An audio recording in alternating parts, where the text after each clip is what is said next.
Olá a todos e todas, começando aqui a nossa live, Como Sair do Nó. Vai ser uma live e uma conversa com a nossa querida Diana de Holanda, minha parceira de muitos trabalhos de meditação, de budismo, de mindfulness, alguém que eu admiro muito, que eu tenho muito carinho. Então, se você está chegando aí, está entrando, a gente vai começar já já. Eu vou te colocar ela aqui para a gente começar a live. Vou deixar aqui o tema, né? Como sair do nó. Então sejam bem-vindos e bem-vindas. Se vocês quiserem mandar o aviãozinho para alguém que vocês achem que possa precisar ouvir e conversar sobre esse tema, os nós da meditação, aquilo que nos impede, os obstáculos. Eu vou deixar aqui o título e já vou colocar a Diana, que eu já vi que ela está aqui. Ok. Então, Diana, é só você entrar nessa câmerazinha aí. Eu acho que você tem que entrar no pedido de adesão, que é uma câmera com maisinho, senão eu mando um pedido de adesão para você. Pronto.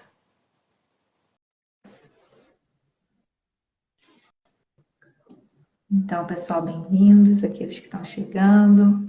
Desculpa se a minha internet não está muito boa. Bem-vinda, Diana, tudo bom? Olá, tá me ouvindo? Sim, eu acho que eu vou botar um fone, porque eu acho que ajuda, né? Para o meu som não ficar muito voltando aí para o teu som. Se bem que você tá de fone, então acho que não tem problema. Como é que tá o som para quem tá aí? Bem-vinda Sheila, bem-vinda Gisele. Se vocês puderem escrever dizendo se vocês estão ouvindo bem, as duas, se a transmissão tá boa.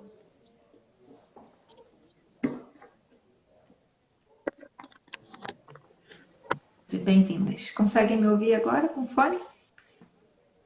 Consegue, Diana? Ouvir? Eu te ouço Sim. perfeitamente. Ah, que ótimo. Então, muito feliz de estar aqui hoje, nesse primeiro encontro, onde a gente vai trocar ideias, né, sobre esse tema que vem deixando a nossa mente e coração curiosos, e a gente vem trocando bastante. E é uma alegria fazer essa parceria com Diana, alguém que eu admiro, que eu já acompanho há bastante tempo, né? E que a gente tem umas trocas muito profundas e que me nutrem muito.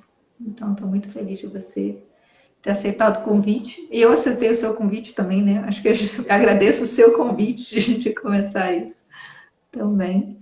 E aí talvez pensei da gente começar, não sei, se apresentando um pouquinho, falando um pouquinho da gente, se você quiser. Não sei como é que a gente se conheceu e por que a gente está aqui com esse tema. Bom, queria também te agradecer. A Fabi, ela tá na origem, no começo de quando eu encontrei a meditação Vipassana, né? A SBB tá lá no inicinho, entre as primeiras pessoas que eu vi lá na sede de Santa Teresa. O João, eu acho que foi talvez a primeira pessoa, mas você foi uma das primeiras pessoas que eu vi e se tornou uma referência, uma professora. Nossa, naquela época eu nunca poderia imaginar que a gente um dia estaria conduzindo um curso juntas, assim. E fico muito feliz você, para mim, estar presente no meu caminho como uma amiga espiritual e uma professora e uma colega também. Enfim, nosso curso foi muito especial, aquele que a gente deu no Rio. Desde então fiquei com vontade de trabalhar de novo, a gente sempre conversando, né? E trocando. E que bom que aconteceu, que está acontecendo. Que bom, bom te ouvir. E eu acho que é mútuo isso, né? Da gente se ter como referência, né? Eu, quando também vejo o que você produz, vejo os temas que você estuda, né? O livro que você escreveu, o mestrado, né? Toda essa vida acadêmica, né? Doutorado e o tema da meditação sendo estudado com tanta paixão e com tantas referências maravilhosas, é quase como se o coração ficasse assim, uau, né? A gente se encontrou numa fase da vida e agora eu sinto que eu tenho você como uma referência, né? Se eu for querer tirar uma dúvida sobre o ensinamento Satipatthana, por exemplo, os 4 fundamentos da atenção plena, quem eu vou perguntar? Certamente para a Diana. Então, é como se esse encontro, né? Acho que quando a gente ama alguma coisa e algum tema e tem numa outra pessoa esse olhar, né? Parece que fogos de artifício acontecem na mente. Então, te agradeço a gente poder ter se reconectado, né? Mesmo estando em países diferentes, a gente está conseguindo produzir muitas coisas juntas. Então, não sei, se você quiser falar um pouquinho dessa trajetória, eu já acabei dando um pequeno spoiler aqui da sua, né? Mas se você quiser falar um pouquinho do que tem te levado a pesquisar cada vez mais o Dharma, mindfulness, budismo, você foca numa área só, para você essas coisas conversam? Como é que é para você? Sim, quando eu comecei lá na SBB, assim, eu cheguei bem rápido ao Satipatthana. Foi assim uma troca lá naquele grupo, inclusive do Facebook, que eu perguntei uma bibliografia, mas tudo porque, na verdade, eu fiquei muito impactada pela presença, né? A presença, o que que era aquilo? Nossa, tipo, eu lembro até hoje de chegar lá e cortar um tronco, ficar lá cortando um tronco e depois me colocaram para pintar a parede. E aquilo foi tipo das experiências mais preciosas que eu tinha tido em 5 anos. Eu tinha finalmente entrado no corpo, era como se eu tivesse tão dissociada com esse lance de academia, de escrever, etc., que as sensações de estar presente nos sentidos, aquilo ali bom, foi transformador. E aí eu cheguei ao Satipatthana, que é a, o ensinamento do mindfulness budista, mas que leva ao Vipassana, né? O Satipatthana Vipassana. O mindfulness, ele é praticado com o propósito do despertar, de ver com sabedoria. E eu queria muito, eu já não queria mais escrever mestrado nenhum, salvo se eu pudesse estudar aquilo mudou. E aí desde então, sei lá, desde 2010 eu meio que isso passou a reger a minha vida, o Satipatthana sobretudo. O Satipatthana tentando aplicar isso na palavra, que parecia ser contraditório, mas não é. E nesse último curso que eu fiz com Análio, é muito legal porque ele dedica uma atenção a falar sobre como o conceito, como o uso do conceito, ao contrário, diferente um pouco do que o Theravada depois prega, que o conceito ele apaga a presença, como o conceito pode ser um trampolim para o despertar, como o uso do conceito adequadamente. E o quanto o budismo antigo valoriza as histórias, as palavras, etc. E isso me deu também um gás, assim, porque tem a ver com a pesquisa da palavra, quanto a literatura pode levar a essa sabedoria da visão. Então é isso, basicamente é isso que me move, é isso que eu tenho estudado, é isso que eu quero continuar estudando. Porque é meio que infindável, né? É Sim. matéria para a vida toda. Eu lembro de você trazendo muito isso para a escrita, né? A escrita da atenção plena, que eu acho que foi sua pesquisa, né? De mestrado ou de Sim, doutorado, agora eu não sei, os dois. dos dois, né? E essa obra do Ana Lyon, né? Sendo a chave, né? O centro, mas você também pesquisando muitos outros autores. Aí você fez a sua formação em mindfulness com ninguém menos que a Tara Brach e o Jack Kornfield, certo? Cornfield. Então você Certo. foi ali numa base importante, pessoas que também estudaram os ensinamentos antigos, né, que não vem só da neurociência, né, do mindfulness laico, mas de uma estrutura antiga, né, e muito respeitosa, né, das tradições. Então, fiquei pensando aqui nessa junção da tua vida do teatro também, né? Da escrita, da arte e do Dhamma, né? Se você quiser falar um pouquinho sobre isso, não sei se essa prática do mindful writing também, né? Da atenção plena na escrita, Sim. isso ficou forte para você? Sim, eu acho que é isso. Isso é o que foi o que norteou a pesquisa, assim, como transformar a escrita também numa prática de mindfulness, numa prática de estar presente com os sentidos, mas não só isso, desse mindfulness que tematiza e busca essa visão clara, o Sampadjana, a sabedoria, que é a diferença, né, do budismo. O Satipatthana, ele então é uma escrita mais do que da atenção plena, né? Tanto a tese ela se chama escrita da atenção plena, escrita do insight. É uma escrita que se propõe a ajudar ou a levar ao caminho para o despertar. Então ela gira, ela pega os temas do Satipatthana mesmo.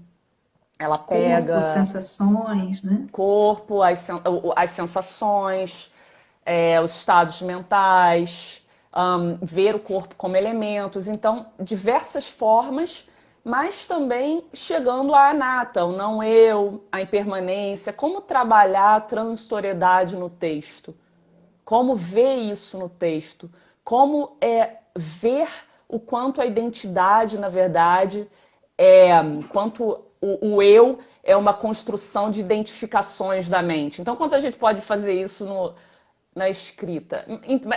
É um pouco complexo para falar numa live assim, mas é bem fascinante assim. Assim, Uau! eu acho fascinante, né? Senão muito tempo. Não teria dedicado tantos anos, né, a estudar isso e em você mesma, né, fazendo retiros. A gente teve em retiros juntas, né, em Portugal, no Brasil, né, retiros de 10 dias, retiros mais longos e como era incrível. Às vezes a gente, né, dividia o quarto e conversava sobre as práticas e a experiência, né, de uau, como é que estava a sua mente hoje? Então, eu imagino que para um escritor, né, alguém da criatividade, um autor, alguém que precisa estar o tempo inteiro produzindo e conectando, usando a memória, fazendo simulações, brincando com a fantasia, essa escrita da atenção plena pode ser uma ferramenta, uma forma, né, de sair do nó, então, o nó do escritor, que geralmente é aquela síndrome da página em branco, né? O que que eu vou fazer? Eu sou uma fraude. Ninguém, todo mundo já escreveu tudo, né? Enfim, eu acho que o escritor acaba que também tem lá os seus nós, né? E aí talvez a gente possa vir trazendo, né, para esse nosso tema de hoje, que é como lidar com o nó, né?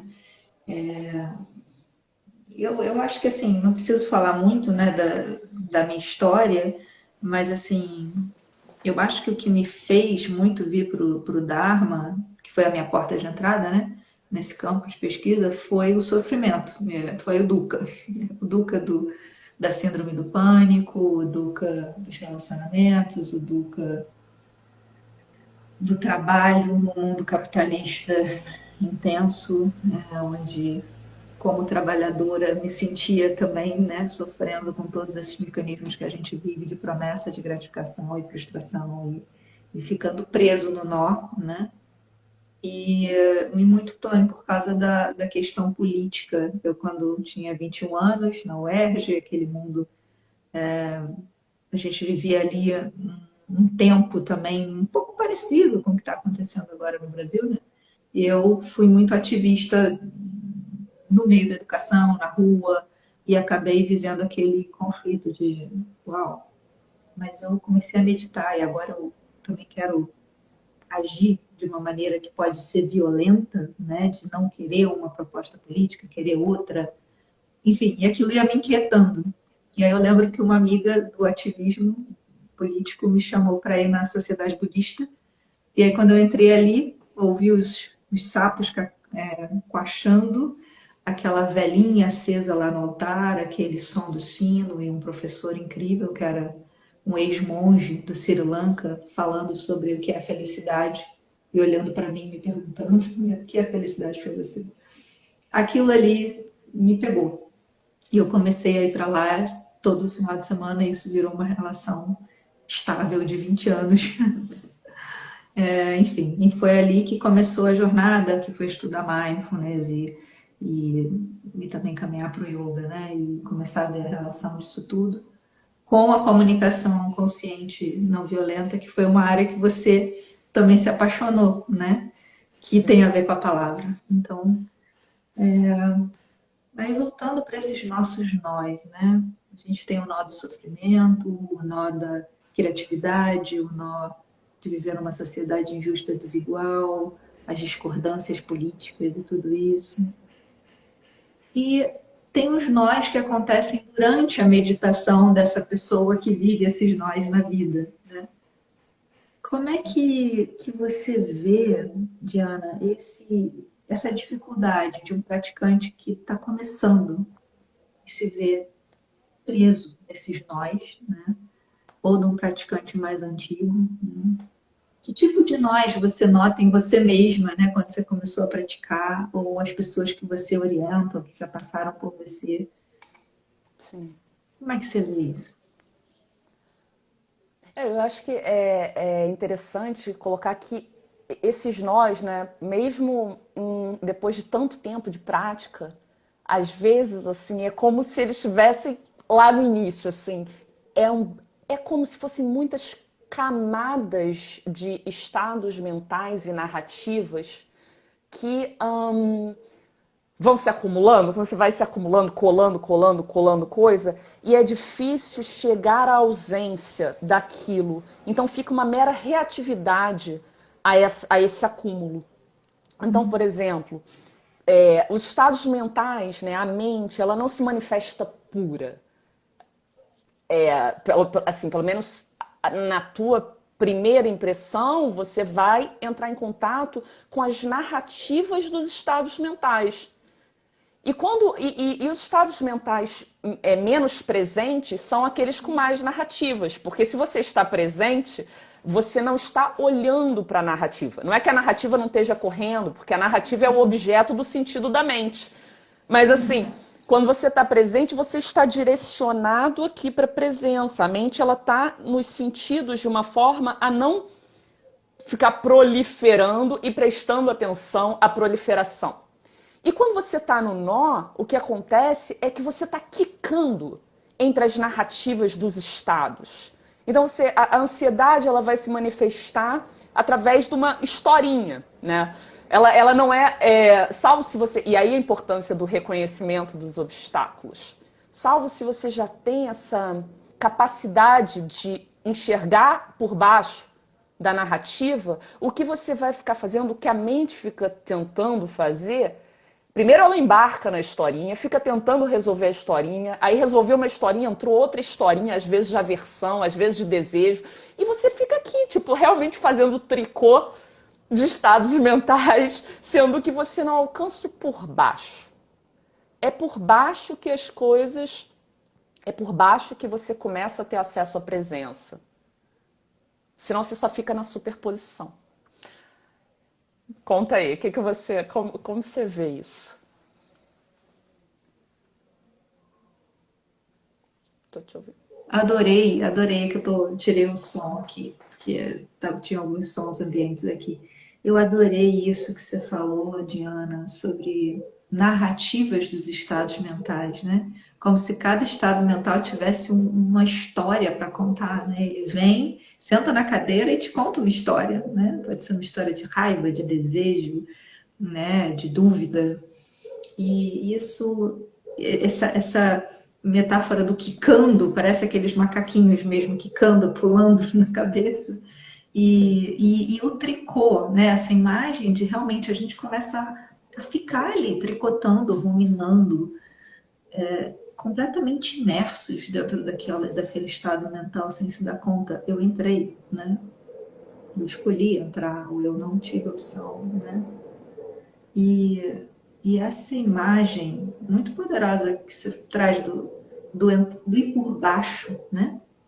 Do ir por baixo no sentido de alguém que consegue ver a raiz, a fragilidade, a base de onde isso está operando, né? Assim, o que é subjacente, o que está ali, né? Fazendo surgir essa narrativa, esse estado mental.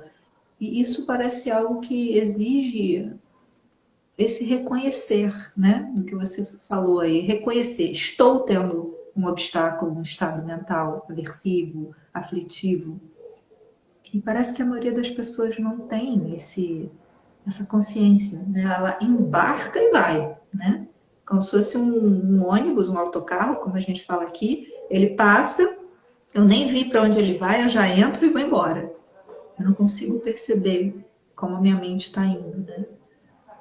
E aí fiquei pensando aqui nisso que você fala, em quem são esses personagens que fazem essa narrativa na nossa cabeça, né? Quem seriam esses, digamos, cinco, né? Que surgem e parece que um puxa o nosso braço, o outro puxa o braço, o outro empurra, o outro faz assim, né? O outro chacoalha. Esses cinco inimigos, entre aspas, né? Como se fala em geral, mas que não são inimigos, né? São inimigos para Sim. você? Não, eles. Bom, tem sons. Não, isso que você falou é bem interessante, né, do movimento de cada um, porque os estados mentais, eles de fato, mais do que a gente pode falar os nomes dos 5 obstáculos, que são 7, né? Desejo, má vontade, torpor, preguiça, torpor, ansiedade, remorso e dúvida.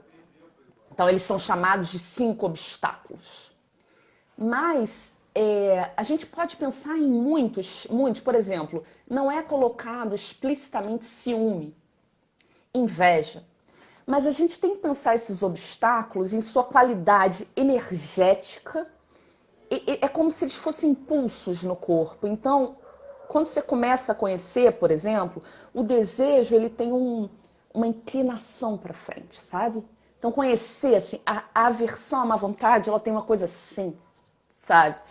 A inquietação, a ansiedade é aquela mente, tanto que nos símiles, né, eles são comparados a alterações na água. Então a ansiedade é uma água agitada, então é a mente agitada, a mente dum, dum, dum, dum, dum. Isso é uma mente ansiosa. O remorso é aquela mente sempre inclinada para trás. A dúvida, ela também é uma coisa assim, assim, assim. Ela não vai para lugar nenhum.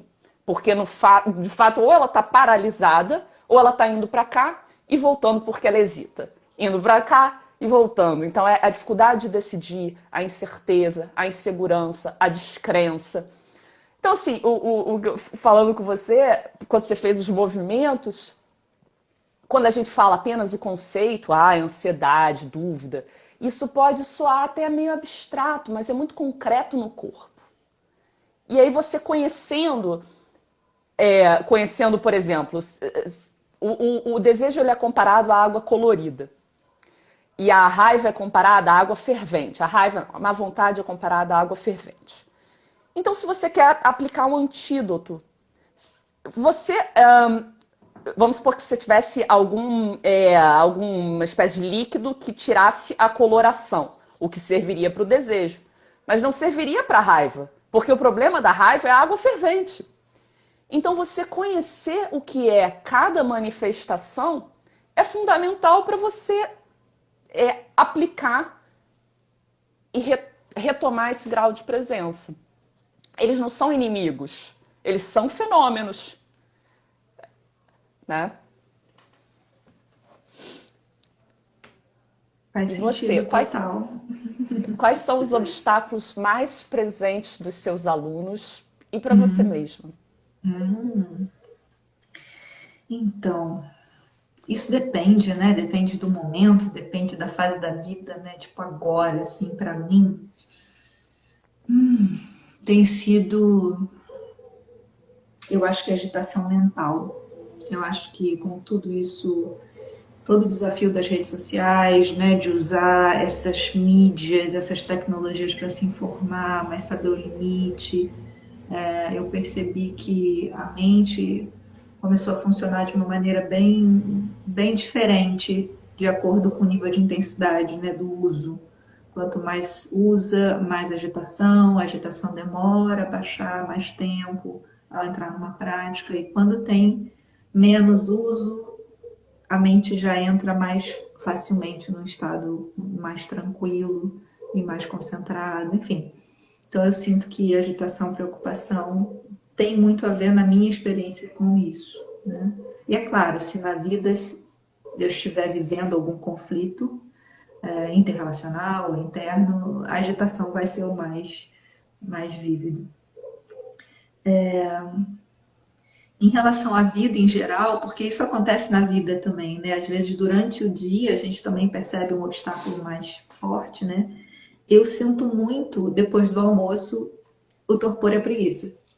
Então é muito difícil naquela hora, depois do almoço, essa mente produzir qualquer coisa. Então eu já entendi que é o meu sistema, e aí eu tenho antídotos, mas às vezes eu também respeito que é o meu corpo, que ele não consegue. Então não adianta querer meditar, não adianta querer escrever, não adianta querer produzir, que ele não funciona muito bem. E, em geral, de pessoas que eu pratico junto, que eu oriento, eu vejo que os top, assim, os top são primeiro a agitação mental, ainda mais porque as pessoas têm uma expectativa de que vão sentar e a concentração vai vir imediatamente. E acreditam que meditar é ficar sem pensar em nada, que é outra coisa que gera mais agitação, né? Desejo. Muita gente falando de desejo, que lembram de histórias, fantasia. Eu não queria estar aqui, eu queria estar em outro lugar. Sabe aquela mente que simula, que vai para outro planeta, né? Até porque muitas meditações ensinam a ir para outro planeta, né? Ouça essa musiquinha, imagine uma floresta, voe pelos ares. Aí as pessoas acham que meditar é isso, né? É viajar. E eu acho que o terceiro é o torpor e preguiça, porque estão todos tão agitados e cansados que quando param, muita gente afunda naquela ideia da mente, areia, água com os musgos, né? Numa água que o Buda diria que não dá para ver por dentro, né? A gente começa a entrar no estado de torpor e aí não consegue compreender que obstáculo está ali, o que está acontecendo dentro de mim, o que eu posso fazer. Acho que basicamente é isso. E é claro, tem pessoas que têm muito a tendência da má vontade, né? Da irritação, da aversão. Então senta para meditar, lembra do chefe, lembra do filho que não fez o dever. Sim. Eu lembro de uma aluna que eu ia na casa dela, eu posso falar porque ela é uma querida e eu não estou dizendo quem é, que ela sentava para meditar, a gente estava 5 minutos começando, entrando, e aí de repente ela virava, abria a porta e gritava com o filho: Cala a boca que eu quero meditar! Sim, sim. Pronto, Fabiana, vamos lá, agora eu estou bem. Então ela não percebia como, né, o obstáculo da aversão estava ali, né? Sim. Enfim, eu acho que esses são os top. Sim, porque isso você falou agora, né? A questão é que os obstáculos, eles não se restringem à prática formal da meditação. Então, é isso, é tipo, é como se a meditação, na verdade, ela é vamos pensar na metonímia, né? Então, ela é a parte de algo contínuo. Então, é isso, ela está preocupada em meditar, mas aí ela né? E é porque é difícil manter o contínuo. Mas isso é o mindfulness, né? O mindfulness é contínuo. Então, os obstáculos estão aí em cada atividade. E é a forma como a gente se relaciona com a mente e, por conseguinte, com o mundo, com o externo. Sim, sim. E aí talvez a gente possa falar um pouquinho, né, da importância desse tema, né, Diana, porque se aquilo que nos impede, né, até é o nome da obra do Jill Fronsdal, né, que você me indicou, eu já tinha ouvido falar, eu nunca tinha lido, e você trouxe de volta isso para mim, e eu fiquei encantada com o livro, né, 100, é realmente muito especial, O Gil, ele fala de cada obstáculo de uma maneira reveladora. Muitas palestras, muitas vezes, se fala 5 obstáculos, às vezes eles te atacam os 5 ao mesmo tempo, como se fosse uma gangue. Eles são as ondas que impedem você de atravessar e ir lá para a calmaria do oceano, longe da arrebentação. Então, a gente tem todo um treinamento, né, na meditação, meio que para quase que temer os obstáculos, né, ou achá-los negativos, ou eu preciso superá-los urgentemente para entrar no estado de calmaria, paz e serenidade. Mas o Gil mostra diferente, né? Ele mostra que cada um tem quase uma mensagem, tem uma oportunidade para nos mostrar, ajuda a desenvolver uma virtude, uma habilidade na gente. Eles são preciosos, né? Então, a forma de olhar para ele já ganha uma curiosidade. Opa, você está aqui, né? Então, eu te agradeço por ter trazido isso. E ele fala de alguns antídotos, né? E ele traz uma prática bem interessante, que tem até um acrônimo, né? E eu pensei em te perguntar se você poderia falar um pouquinho dessa prática, que é um dos remédios, né? Eu não diria contra, mas que nos apoiam. É um recurso poderoso para lidar com os 5 obstáculos. Sim. É só antes de falar da prática, né, comentar um pouco sobre o trabalho do Gil ou do Gil. Ele se dedica há muitos anos especificamente aos obstáculos, né? Isso é muito legal, assim. Ele tem não sei quantas palestras e ele vai em cada obstáculo, realmente. Cada obstáculo abre um mundo, cada obstáculo dá um livro. E não à toa, porque você vê, o desejo em si é um mundo, a má vontade é um mundo, são estados mentais, tipo, a ansiedade, a dúvida, né? Realmente, cada um dá muitos livros. E aí, no livro dele, né, no estudo dele, nas palestras, ele vai trabalhando antídotos para cada um. Sobre o. Ele tem um método que se chama Bella. Bella. Aí, em inglês, na verdade, ele vai pegando, tipo, seria um acrônimo de inglês, com algumas palavras em inglês, que seria, mas eu vou já traduzir. Estar com é o primeiro, examinar, diminuir ou abrandar, deixar ir, né, renunciar e apreciar, ter gratidão. E como se divide isso, né? Primeiro, e isso você também observa na prática de Rain, esse primeiro momento de estar com, né? De be. Então você estar com o obstáculo. Porque a gente entra na questão de não produzir com isso mais aversão, mais má vontade ao que está presente. Sem com isso poder reconhecer o que é que está presente. Então, o primeiro passo seria estar com. O segundo seria examinar. E por que examinar? Porque os obstáculos, se você pegar na origem, na palavra em Pali, eles significam cobrir. Então, muitas vezes um obstáculo, ele está cobrindo, na verdade, um outro estado mental. Eles são estratégias. Então, por exemplo, uma má vontade pode advir de um desejo frustrado. Um desejo pode estar resultando de uma solidão profunda, de um senso de insuficiência. Então, essa parte de examinar ver as histórias que estão contando esses estados mentais e ver, de fato, o que eles estão cobrindo. Se eles são eles mesmos ou se eles são roupas de outras roupas para chegar no que, de fato, naquilo que está pulsando presente. O terceiro passo seria diminuir. Então, e para diminuir, você precisa saber reconhecer. Porque a diminuição, ela opera em movimentos físicos também. Então, assim, se eu sei que o obstáculo é o desejo, que tipo de postura, ou que tipo de ação, ou que tipo mesmo de antídoto em termos de meditação, como, por exemplo, uma meditação que vise ao contentamento, ou no caso da má vontade, do amor-bondade, meta, eu posso empregar para diminuir. Só que eu só posso diminuir se eu sei o que eu estou diminuindo. Senão eu vou ficar diminuindo uma coisa que, na verdade, pode piorar. O quarto seria renunciar, ou seja, uma vez que eu já diminuí, porque muitas vezes a gente se agarra ao obstáculo para, na verdade, sustentar um eu. O obstáculo, ele é também uma proteção dessa identidade.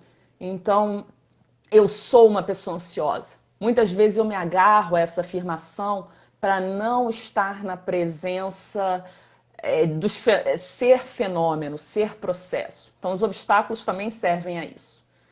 E, por fim, apreciar, ser grato a essa ausência quando se atinge esse momento. Mesmo que pequeno, apreciar o que é a mente livre dos obstáculos. Então, é essa metodologia do Gil, assim, tipo, pegando assim, o passo a passo, só que cada obstáculo em si tem os procedimentos específicos. Nossa, que resumo lindo que você fez aqui. Eu até escrevi algumas palavras aqui para quem está chegando, eu não sei, né? Não sei se quem chega consegue ler.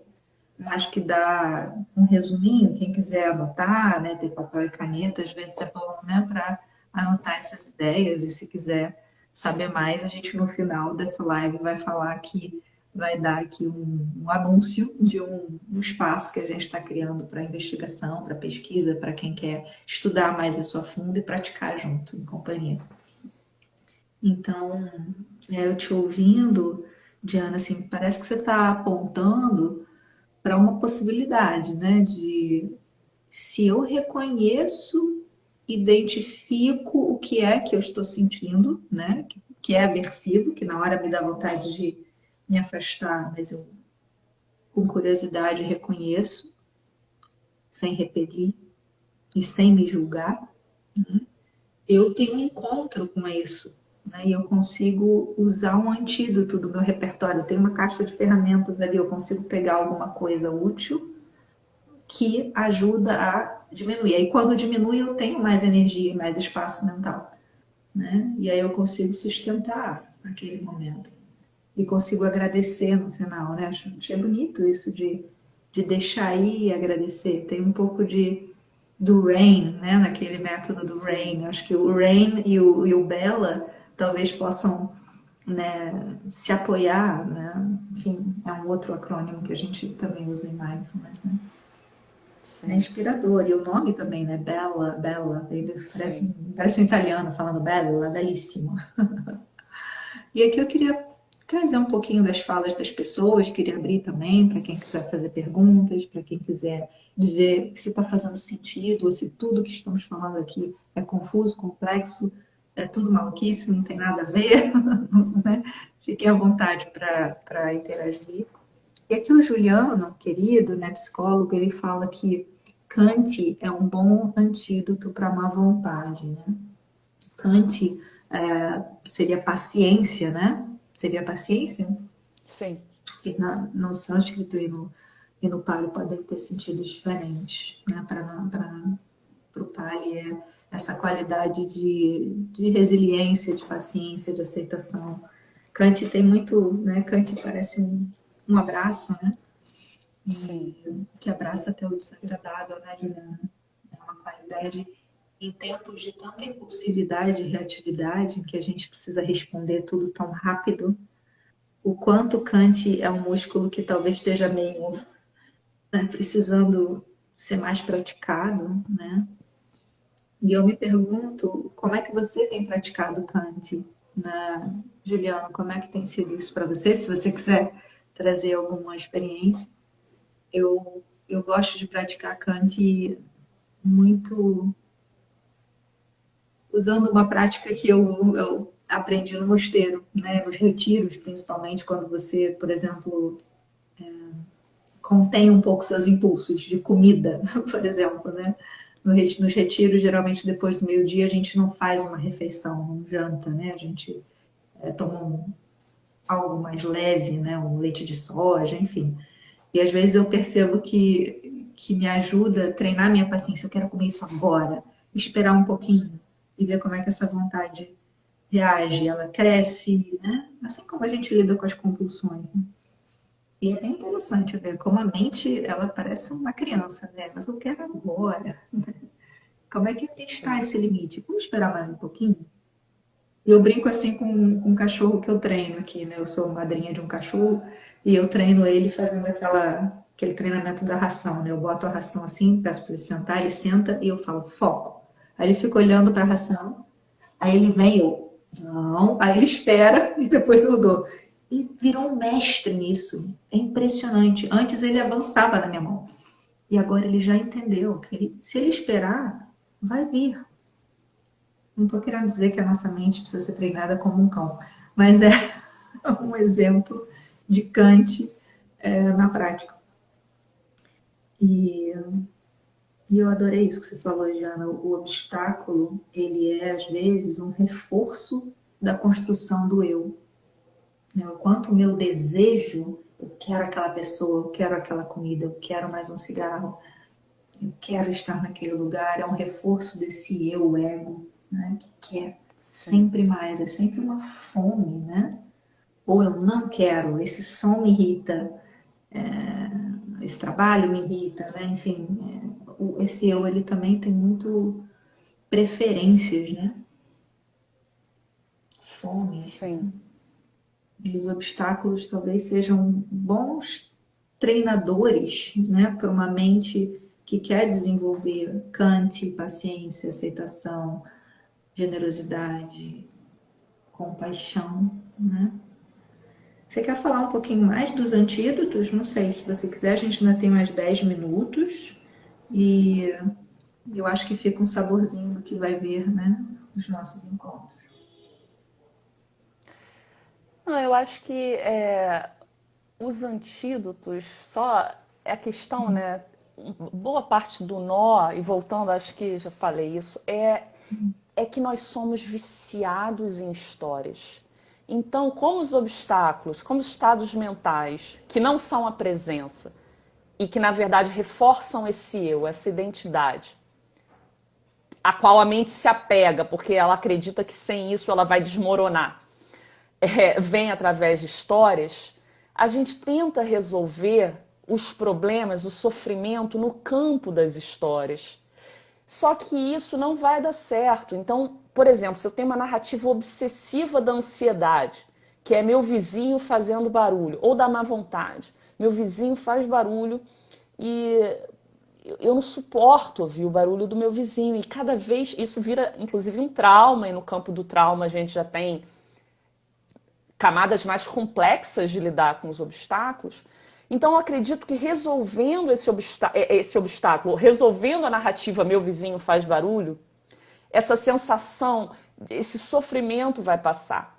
Mas é como se uma história, como se tivesse uma fila. Então, você resolve uma história e chega a outra história. Sabe, uma coisa assim infinita. Por isso, se você não conhece, se você não faz aqui, não faz o trabalho embaixo, e como o Juliano colocou, com Kant, com Karuna, compaixão, com Meta e outros antídotos, você na verdade só fica. Qual é o termo que. Como é que dizem quando você resolve temporariamente? Você fica apagando incêndio. Suspende temporariamente, né? É paliativo, assim, mas vai vir, não vai ter folga. Você vai pensar, resolveu a história, ou saciei esse objeto do desejo. Não importa, porque o ponto é se você não trabalha aqui embaixo. É paliativo, mas eu queria usar uma outra coisa, Mariana, que é tipo assim, tapar o buraco. Só com a peneira. Isso, só isso. Enfim. Boa. Sim, e isso que você fala de sermos viciados em histórias, né? Esse livro da Craving Mind fala isso também lindamente, né? Como a neurociência estuda cada vez mais a nossa obsessão e vício pela pela promessa de gratificação, né? Eu quero mais uma gratificação, mais um reforço do meu eu, que digam que eu sou relevante, né? Mais um prazerzinho, mesmo que seja temporário, como a gente tem dificuldade de adiar para depois, mesmo que eu te diga, você vai ter o dobro do doce, não, eu quero o doce agora, mesmo que seja metade, né? E muito essa fome do eu quero falar de mim, né? Várias pesquisas revelam que pessoas receberam a proposta, você vai ganhar $1 se não falar de você e falar dos outros, reconhecer os outros, né? Falar bem dos outros. E se você ficar falando de você, você não vai ganhar $1. A maioria das pessoas escolheu ficar falando de si e perdeu o dinheiro. Então, é uma fome de falar de si, do eu, muito grande, Sim. né? Então, veja bem, se eu sou um sistema mente-corpo, eu sou, né, visitado por diversos obstáculos, raiva, uma vontade do vizinho, das coisas que eu li, desejo por prazer, agitação mental, sonolência, dúvida. E eu vivo num cérebro, num corpo, numa mente que não está treinada para lidar com isso, está super reativa e impulsiva, ainda tem um eu aqui dentro, gritando nas todas as janelas, nos olhos, nos ouvidos, né? Vendo os sentidos sendo tocados por estímulos vários, e eu fico tonto aqui dentro. Como é que eu lido com tanta coisa? Então, uma mente que não é treinada a saber o que são os obstáculos, como é que eu lido com meus estados mentais, conhecer minhas emoções, é um piloto num Boeing, com aquele painel de comando complexo que liga hormônios, dopamina, serotonina, cortisol, né? Narrativas mentais mil, e que não consegue saber como mexer esse Boeing. E vai para onde der, né? Sendo levado pelo vento, né? E os ventos não são às vezes tornados, né? Então, sem querer fazer uma imagem muito aterrorizante, mas eu acho que não é à toa que 300 milhões de pessoas no mundo estão sofrendo de transtorno de ansiedade. As últimas pessoas que eu conheci esse mês, eu conheci algumas pessoas em eventos, conversas, né, que a gente vai tendo por aí. Eu acho que nenhuma delas não tinha síndrome do pânico, ou ansiedade generalizada, ou transtorno de déficit de atenção diagnosticado. E a depressão, claro. Né? Então, assim, é muito. E aqui eu não estou dizendo que o treinamento de meditação vai curar esses estados, mas o quanto que eles podem apoiar, né, como mais uma ferramenta, além de todo o apoio clínico, terapêutico, né, e, enfim. Faz sentido, Diana? A gente já está Sim, caminhando para o final, mas você vê essa total. ferramenta, esses protocolos, esse cultivo mental, seja do Dharma, de mindfulness, como recurso para a saúde mental? Total, e na verdade isso foi. Eu sempre cito, eu tive um burnout, foi isso que me levou à meditação, e na verdade foi no mindfulness que eu consegui recuperar o contato com com a presença. Eu tava piradaça, assim, piradaça. Isso lá foi. E foi, pô, eu acho que quando você descobre uma coisa dessas, não é que se baixe como remédio, mas para mim aquilo ali foi abriu assim todos os uma possibilidade de bem-estar que eu acho que eu nunca tinha experimentado até lá, assim. Só brilhos, mas estar presente, né? É que descanso para o corpo, né? Porque para o corpo, para a mente, que começa a ficar dissociado. E aí vem todas as doenças, estresses possíveis. Sim. Eu queria só ler essa frase, né, que eu achei aqui numa pesquisa de um pessoal aqui do Centro Zen de Toronto. Eles têm um texto bonito sobre os 5 obstáculos. E a gente, no curso que a gente vai oferecer, a gente está trazendo várias referências, né? Diana, talvez seja legal a gente falar do curso um pouquinho. Vão ser 7 encontros, onde a gente vai se ver no Zoom, é uma ferramenta que possibilita da gente se falar, se olhar e praticar em companhia. E a gente vai trabalhar cada um desses obstáculos. A gente vai ter uma prática só sobre desejo, apego, cobiça, que eu acho que é um obstáculo, não é à toa que é o primeiro, né? a má vontade, depois a torpor e a preguiça, a agitação, a preocupação e a dúvida, e um dia de início, um dia de final, para a gente se conhecer e também perceber o que fica dessa jornada, fazer uma conclusão. E a gente vai usar várias referências, né? O Gil Fronsdal, o Venerável Analaio, o Análio, que é esse que a Diana estudou profundamente, eu também fiz muitos cursos com ele. Ele vai estar dando um curso ano que vem, né, para online, em inglês e em espanhol. Tara Brach, quem mais? Eu vou A usar Bhante Jansona Gunaratana também. também, a Uhum, Jansona, Bhante Gunaratana também tem os fundamentos da sim. atenção plena, né? Enfim, a gente vai usar muitas referências e dialogar também com cruzamentos que a gente faz da nossa prática pessoal de literatura, de arte e de coisas que nos Sim. inspiram a olhar para os obstáculos também pelos mitos, pelas, né, por outras referências, talvez até mais da nossa cultura, né, brasileira. E, e eu acho que vai ser incrível, não sei, alguma coisa está me dizendo que vai ser muito bom. Quem quiser estar com a Tá. gente vai ter material de apoio, vão ser gravados para aqueles que não perderem alguma sessão. E eu acho que eu adoraria ter, né, vocês todos que estão aqui e quem mais quiser estar com a gente. Você quer falar um pouquinho sobre o curso, Diana? Não, eu acho que é isso, tudo isso, todas essas referências com mergulho nosso, mergulho conjunto, né? É uma entrega. A gente tem conversado há muito tempo sobre esse tema e também eu vou passar práticas de escrita da atenção plena. A gente também vai fazer práticas de comunicação não violenta ou comunicação consciente, porque é, é legal pensar, né, só fazendo esse adendo, que a comunicação ela não começa na linguagem. Então a intenção e o estado mental são fundamentais como aquilo que impulsiona a fala. Então é trabalhando ali, a gente vai trabalhar a comunicação não violenta no estado mental, nos obstáculos. Acho que é isso, basicamente. A gente fala mais na segunda. Sim, a gente vai ter outra live na segunda-feira, nesse mesmo horário, 18 horas do Brasil, 10 horas da noite de Portugal, todos são bem-vindos. A gente vai fazer uma prática também na próxima sessão, então quem quiser vir já vem preparado para pausar e relaxar um pouquinho com a gente, experimentar, quem sabe, o gostinho, né, do belo.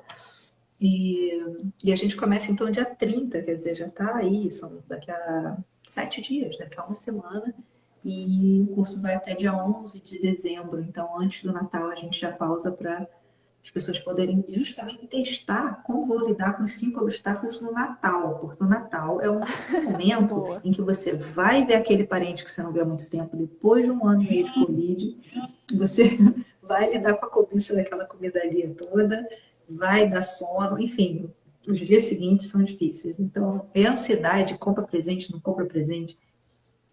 Acho que é um bom, um bom tema para vocês praticarem Bom, os 5 obstáculos em família. a Larissa E fez uma pergunta aqui. O trabalho de cada um dos obstáculos é teórico ou meditação? Ou ambos? eu diria ambos. Né? A gente precisa estudar o conceito, né? Perceber essas imagens, ver as metáforas, olhar as perspectivas de vários autores, pensadores, e fazer a prática você mesmo. E fazer a prática interrelacional. A gente vai usar também a prática de duplas, de trios, para que a gente possa, em pequenos grupinhos de partilha, também falar um pouco mais adentro de qual é a dificuldade desse meu lidar com o meu obstáculo, que é algo que às vezes no grupo maior a gente tem dificuldade de partilhar. Né? E vai ter prática individual em casa. Então você vai ter áudios, instruções, exercícios de escrita também para fazer em casa. Então, Vai ser uma acho que vai ser um imersão. pouquinho dos dois. É. É, E o que mais sobre o curso? Assim, para quem quiser já se inscrever, ou saber um pouquinho mais, tem um link no bio da Diana, tem um link no bio do Integrativa.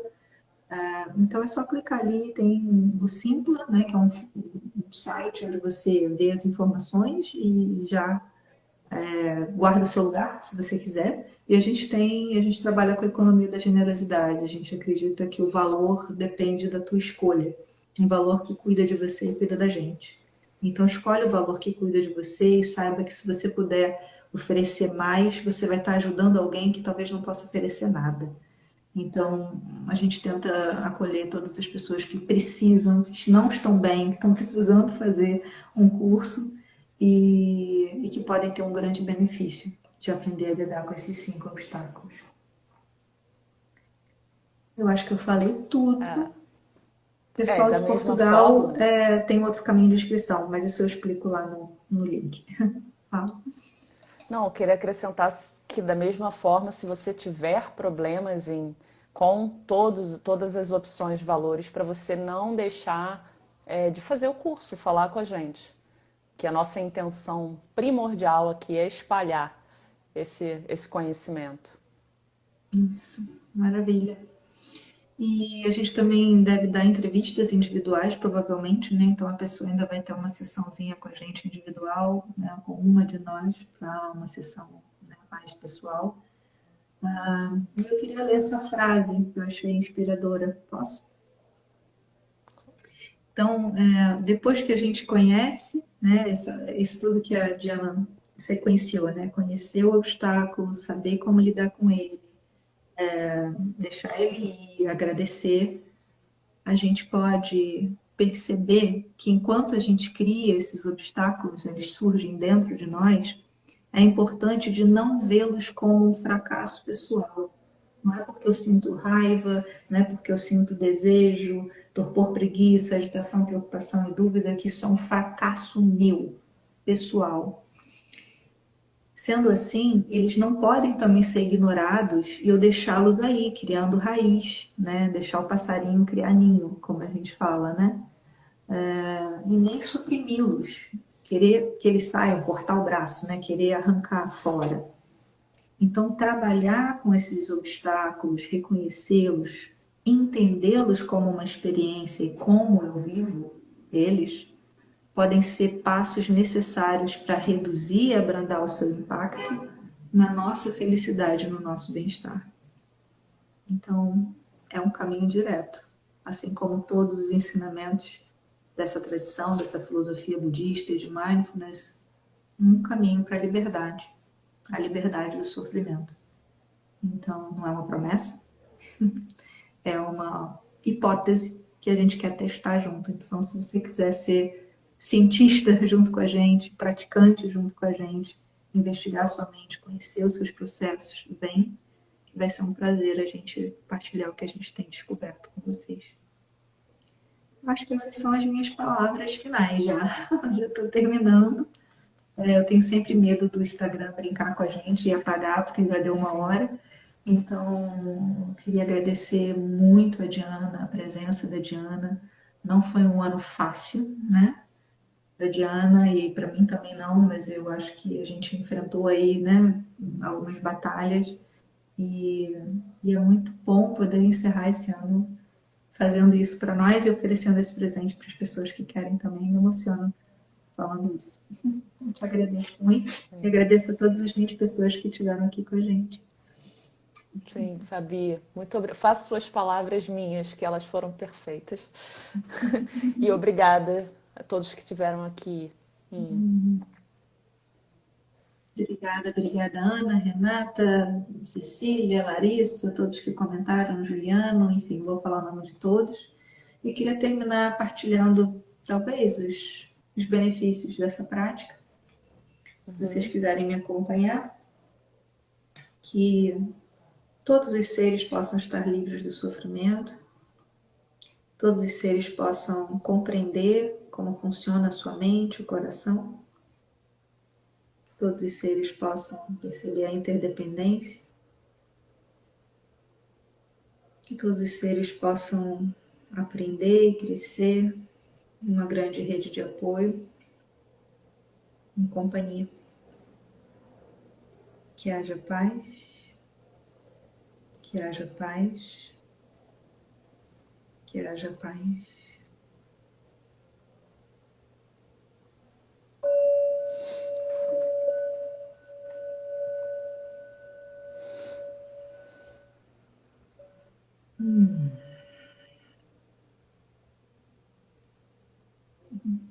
Obrigada a todos.